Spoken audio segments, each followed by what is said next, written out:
Boa noite. Você fica agora com as notícias que são destaque em Minas nesta quarta-feira. Operário morre soterrado em obra de grande construtora aqui em Belo Horizonte. 5 suspeitos de roubo a carros fortes e a bancos morreram em confronto com a polícia. Porteiro é baleado ao tentar impedir assalto em prédio residencial em BH. Milhões de pessoas se descuidam do protetor solar e o câncer de pele se tornou o mais comum no país. Muitas pessoas não sabem, mas deixou de ser exigido nas repartições públicas o reconhecimento de firma em assinaturas e a autenticação de cópias de documentos. Na política, destaque para a aprovação em primeiro turno do projeto que cria o Fundo Extraordinário para pagar dívidas do governo do estado. E esse é um dos assuntos do nosso comentarista Orion Teixeira. E a noite de ontem, gente, foi de festa para a propaganda mineira. Mais informações sobre essas e outras notícias a partir de agora.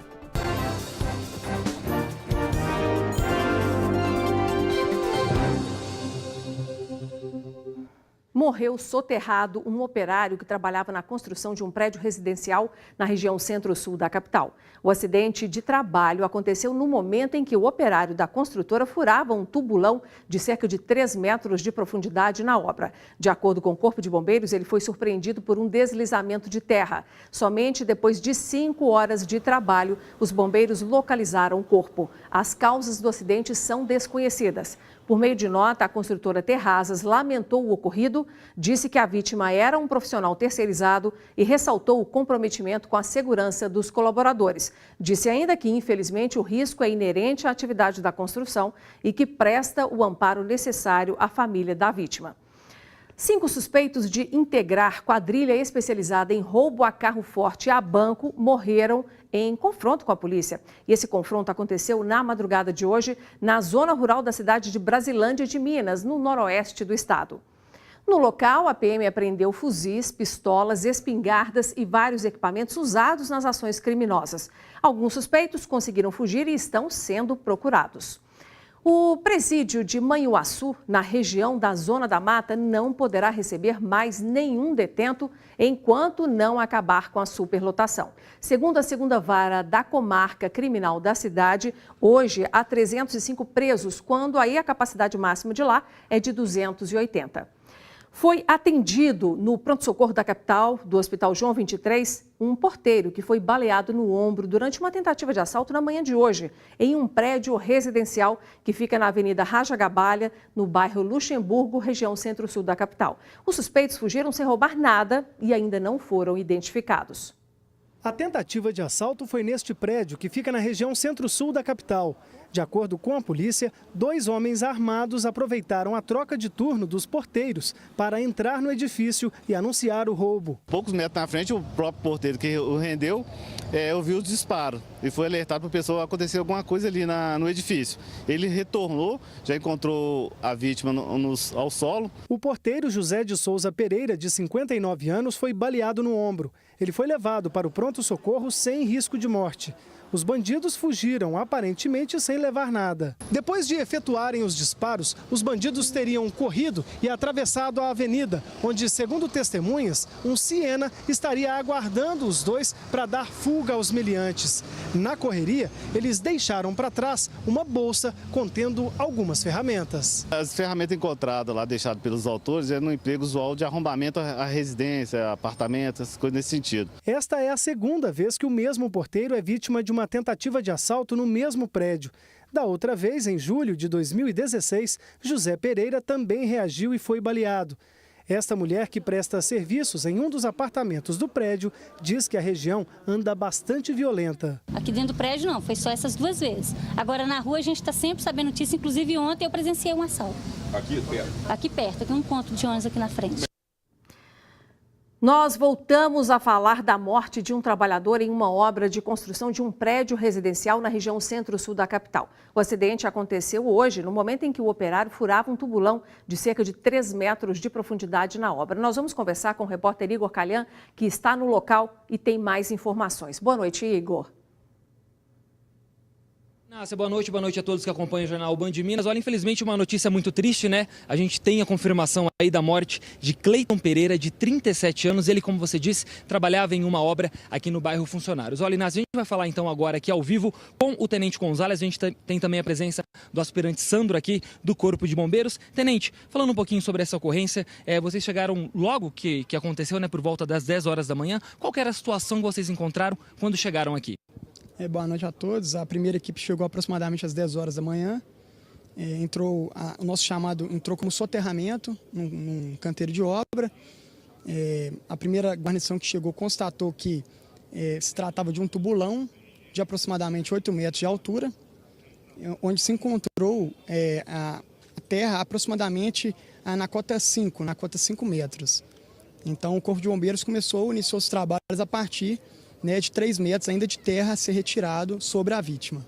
Tenente, é um trabalho muito longo, inclusive o corpo ainda não foi retirado. Me fala um pouquinho sobre esse trabalho, por que há tanta demora, né? E qual a previsão para o corpo ser retirado desse buraco?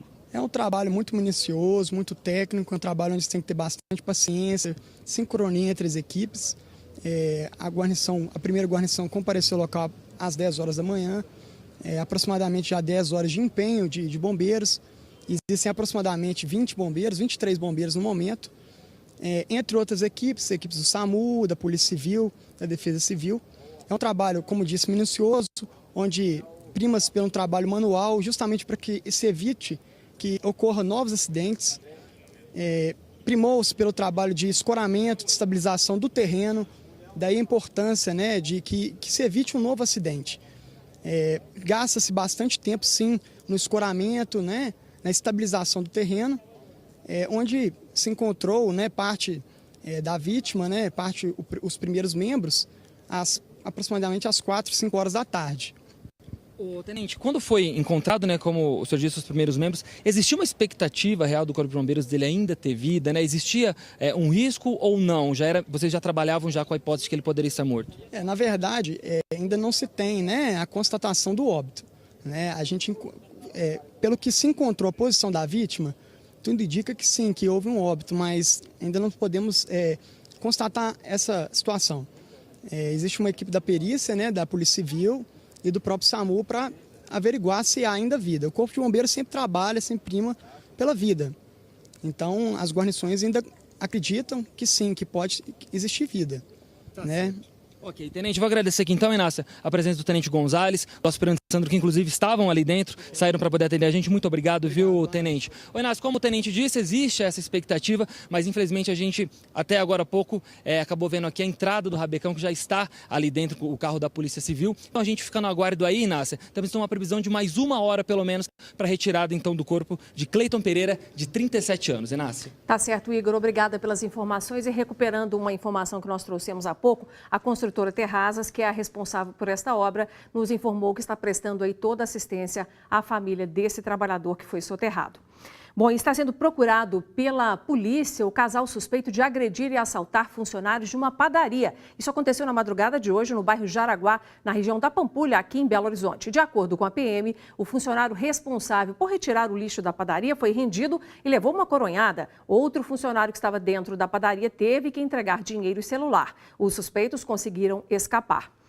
E um casal foi preso suspeito de aplicar golpes em comerciantes do ramo de aluguel de equipamentos. Segundo as investigações da Polícia Civil, eles utilizavam documentos falsos para enganar as vítimas. Alugavam mesas e cadeiras e não devolviam. De acordo com a polícia, em uma das casas dos suspeitos, no momento da prisão, foi encontrado todo este material. Um notebook, uma réplica de pistola .40, comprovantes de endereço e correspondências bancárias, celulares e 3 impressoras de alta resolução, utilizadas para a prática do crime. Com elas, a dupla imprimia falsos documentos de identidade, como este. O foco do casal era roubar mesas e cadeiras. Flávio de Souza Siqueira, de 38 anos, e Maria Carolina do Rocha do Amaral, de 18, usavam documentos falsos e de terceiros para enganar as vítimas, empresas de aluguel de equipamentos. Após realizar o cadastro, o material alugado nunca era devolvido. Flávio já tem passagens pela prisão pelo mesmo crime, que, segundo a polícia, aprendeu com o pai. O suspeito aplicava golpes desde 2010 e tem uma ficha criminal tão extensa que o delegado teve que levar para a área externa da delegacia. O delegado afirmou que Maria Carolina do Rocha vai responder o processo em liberdade por ser ré primária. As investigações continuam para saber o destino do material roubado. O paradeiro desses materiais ele ainda é incerto. As diligências continuam de maneira incessante a fim de recuperar todo o material e devolver para esses comerciantes, mas eles negaram a prática do crime e não tiveram interesse em colaborar com as investigações, não.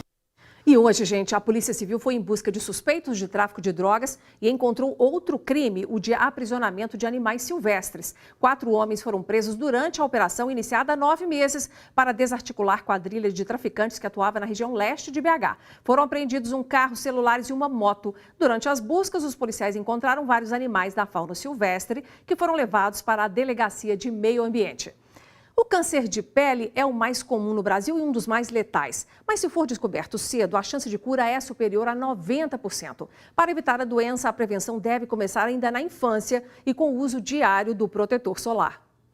Segundo especialistas, de forma geral, os indivíduos mais suscetíveis ao desenvolvimento desses tumores são aqueles de pele clara, acima dos 50 anos, com certas doenças que levam à depressão da imunidade, história familiar de câncer de pele ou que se expõe ao sol de forma intensa e desprotegida. Nas ruas, é comum encontrar quem não se protege com filtro solar quando está exposto. Muito raramente.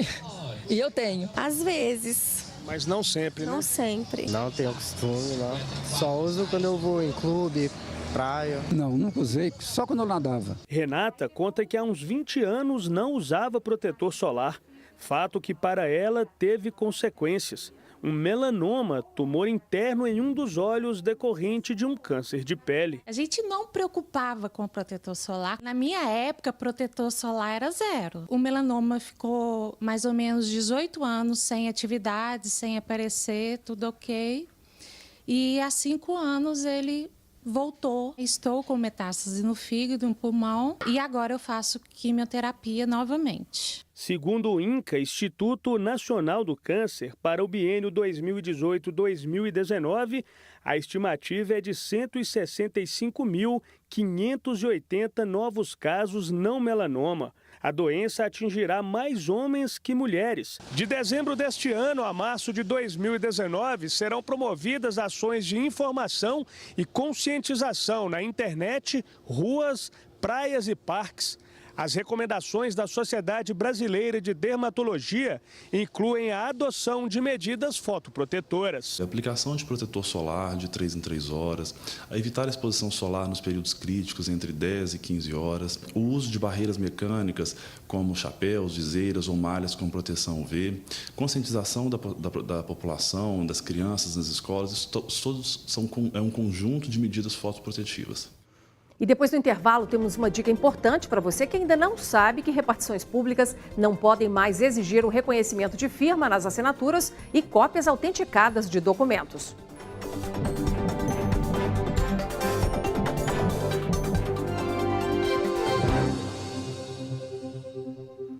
Muitas pessoas não sabem, mas deixou de ser exigido nas repartições públicas o reconhecimento de firma em documentos e também a autenticação de cópias. O decreto da desburocratização está em vigor, mas o cidadão precisa ficar atento porque ainda tem órgão que trabalha à moda antiga. Quem nunca precisou passar alguns minutos ou até algumas horas num cartório para autenticar cópias de documentos? Pois é, com a nova lei, órgãos públicos federais, estaduais e municipais não poderão mais exigir o reconhecimento de firma nem a autenticação de cópias. Essa lei ela não teve uma ampla divulgação. O cidadão chega nas instituições, nem o servidor está sabendo que essa lei libera essa autenticação. Para que a lei seja efetiva, este contador, que também é advogado, alerta os cidadãos para que eles exijam seus direitos. O próprio cidadão, para ajudar também, ele pode informar para o servidor que ele pode fazer a autenticação do documento, né? E em relação à autenticação, o cidadão deve levar também o documento original. Na prática, o próprio servidor público deverá conferir a assinatura de acordo com os documentos originais apresentados.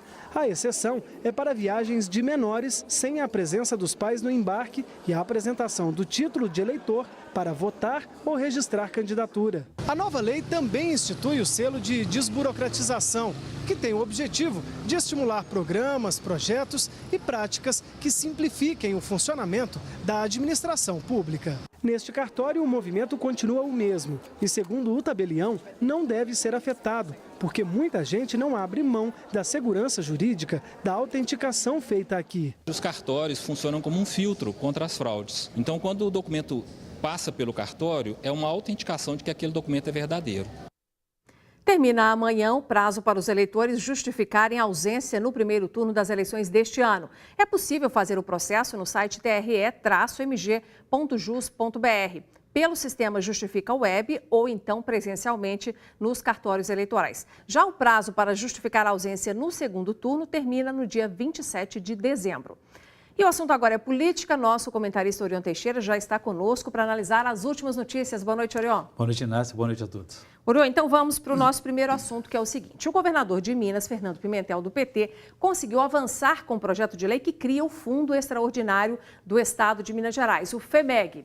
Nessa terça-feira, os deputados estaduais fizeram a votação em primeiro turno e foram 33 votos a favor e 24 contra. Esse fundo, gente, será formado com crédito de precatórios, que são títulos de dívidas, tanto aquelas que as prefeituras têm com o governo do estado, quanto as compensações que o governo federal ainda precisa pagar a Minas pela Lei Candir, aquela que devolve aos estados o imposto que as empresas não pagaram porque receberam estímulo para exportar. O projeto ainda precisa passar pelo segundo turno e ainda não tem data para isso e ser sancionado antes de entrar em vigor. Orion, o governo do estado ele precisou negociar, fazer algum tipo de acordo aí para aprovar em primeiro turno. Que acordo foi esse? Inácio, após acordo aí com a Associação Mineira dos Municípios, a AMM, o governo do estado se comprometeu a liberar cerca de 1 bilhão dos 10 bilhões de reais que deve aos municípios. Além disso, prometeu também não atrasar mais os repasses dos impostos e a priorizar a transferência do Fundo de Desenvolvimento da Educação Básica. Com essas condições, deputados que eram contra passaram a votar a favor da criação do fundo extra do governador Fernando Pimentel, que vai receber essas verbas extras que você falou para pagar as dívidas de seu governo. Mas a votação, como você viu, foi apertada. E o presidente da AMM, Gilvan Lacerda, avisou que se o acordo não for cumprido, 300 prefeitos irão ocupar a Assembleia para impedir a votação em segundo turno. Nossa, então temos que acompanhar essa movimentação daqui para frente, né? O nosso próximo assunto é o seguinte. Na segunda-feira, a equipe de transição do governador eleito Romeu Zema, do Partido Novo, disse que o saldo negativo da conta de previdência dos servidores estaduais é de 16 bilhões e meio de reais. Nos últimos 4 anos, o déficit teria crescido 76,2%. A comissão disse ainda que para cobrir o rombo e manter os pagamentos mensais, o governo tem tirado dinheiro aí de áreas essenciais. Nós entramos em contato com a Secretaria de Estado de Governo e com a Secretaria de Estado de Planejamento, que confirmaram esses números. Orion, será necessário encarar aqui em Minas também, como se fala no governo federal, uma reforma da Previdência para os servidores estaduais ou bastaria uma gestão mais adequada e eficiente dos recursos? Nasce consciência entre os governantes a necessidade de fazer reforma da Previdência. Mas mudanças estaduais dependem antes de mudanças federais, já que se trata de reforma constitucional. É claro que questões de gestão também são importantes, como, por exemplo, a criação de novas formas de financiamento da Previdência e a criação de um caixa próprio. Hoje o que se vê é a contribuição dos servidores e do Estado em um caixa que é único para todas as receitas. Pois é, o governador eleito Romeu Zema ele nem tocou muito nesse assunto de uma reforma da Previdência, mas vai ter que encarar o fato. Com certeza, mas vai acompanhar o ritmo da Nacional. E aí tentar fazer algo parecido aqui. Exatamente. Muito bom. Próximo assunto, centenas de prefeituras mineiras já anunciaram que não vão conseguir pagar o 13º e muitas delas ainda estão com salários atrasados. Na contramão, está a Prefeitura de Belo Horizonte, que anunciou nesta semana que vai antecipar o pagamento da segunda parcela do 13º e também o salário de dezembro. Orion, explica pra gente aí, porque nós estamos vindo aí de 4 anos intensos de crise econômica. Como é que Belo Horizonte consegue estar em dia com os pagamentos, sendo que ela também sofreu com queda de arrecadação? E a Prefeitura de Belo Horizonte tem 300 milhões a receber do governo do estado nesses atrasos aí dos repasses constitucionais. Mas ela se preparou para essa crise e fez o dever de casa. Cortou gastos, não gastou e também renegociou contrato de fornecedores. Além do que, Belo Horizonte é o município mais rico do estado e tem instrumentos aí de arrecadação como o Imposto sobre Serviço, o ISS, e o IPTU, coisa que muito prefeito não gosta de cobrar do cidadão. Que bom para Belo Horizonte, né?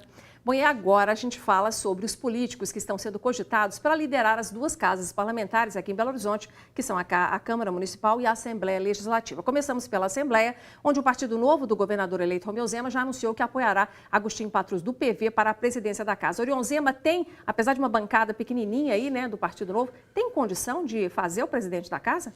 Mas, historicamente, o governador do estado tem grande influência nessa definição, por mais que eles digam o contrário. Tanto é que o mais cotado nessa disputa aí é o deputado Agostinho Patrus do PV.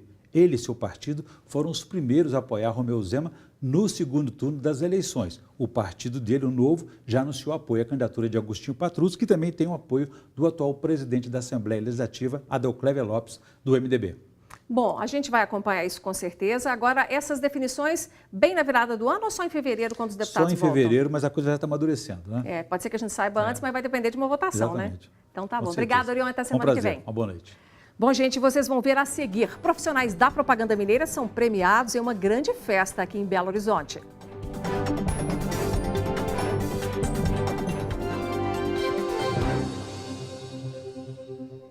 Há pouco, a Defesa Civil interditou a obra onde aconteceu o acidente que pode ter causado a morte de um operário soterrado. O órgão notificou os responsáveis que devem apresentar um laudo de estabilidade e um plano de ação para que a construção continue. Os profissionais de destaque na propaganda mineira foram premiados e homenageados em grande festa na noite desta terça-feira aqui em Belo Horizonte. Entre eles está o diretor-geral da Band Minas, Cláudio Bianchini. O evento reuniu profissionais de comunicação, formadores de opinião, clientes e fornecedores.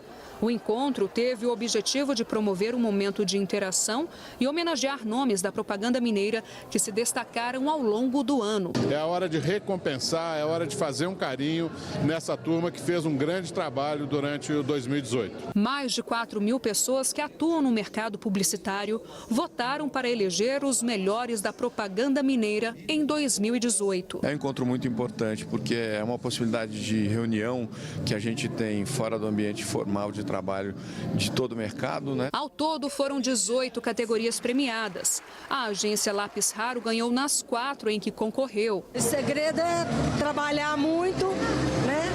Acreditar na criatividade e se envolver de maneira completa nos projetos. O Jornal Metro concorreu a veículo do ano na categoria mídia impressa. O prêmio de melhor anunciante foi para a drogaria Araújo. Isso coroou o grande ano da Araújo, de expansão, de entrada no interior de Minas, uma empresa que comemora 112 anos e de muito sucesso. Além dos prêmios, teve também homenagens. E o diretor da TV Band Minas foi homenageado com um certificado de personalidade da propaganda mineira e assinou o livro de honra, que eterniza os nomes daqueles que prestaram relevantes serviços à publicidade mineira. Cláudio Bianchini é um profissional que saiu de Belo Horizonte, foi para o Brasil, premiá-lo pela honra que nós estamos tendo de poder estar recebendo ele de volta em Minas Gerais, nos ajudando a promover e a desenvolver o mercado. Ele vai entrar para o livro de ouro da propaganda mineira, enfim, ele está representando muito bem essa turma de bons profissionais do mercado mineiro. É uma homenagem não a mim como personalidade do ano, mas a todos nós publicitários que lutamos nos anos difíceis que têm sido para a propaganda, para a economia mineira e brasileira. É uma honra fazer parte desse time e participar de toda essa festa. E amanhã será inaugurada a decoração de Natal da Praça da Liberdade. O trajeto de linhas de ônibus que passam nas proximidades será temporariamente alterado e haverá guardas orientando motoristas e pedestres. A reforma total da praça foi entregue à população na última segunda-feira. O Natal está chegando, né, gente? E a TV Band Minas quer fazer com que esta data seja mais feliz para crianças, adultos e idosos carentes. E convidamos você, claro, para nos ajudar na campanha Natal Solidário Band. Doe brinquedos, roupas e materiais de uso pessoal. Basta deixar o seu presente aqui na sede do Grupo Bandeirantes, na Avenida Raja Gabalha, número 2221, no bairro São Bento, isso até o próximo dia 20. Natal Solidário Band, compartilhando somos mais. Claro que você vai participar e nós contamos com a sua colaboração. E lembrando que para você rever o conteúdo do nosso jornal, você pode acessar youtube.com/TV Band Minas e inclusive assinar o nosso canal e ser notificado de todas as publicações que a gente fizer, porque aí a gente não perde contato, tá bom? Nós ficamos por aqui, obrigada pela sua atenção e audiência. Nós voltamos amanhã com as notícias de Minas. Até lá e boa noite.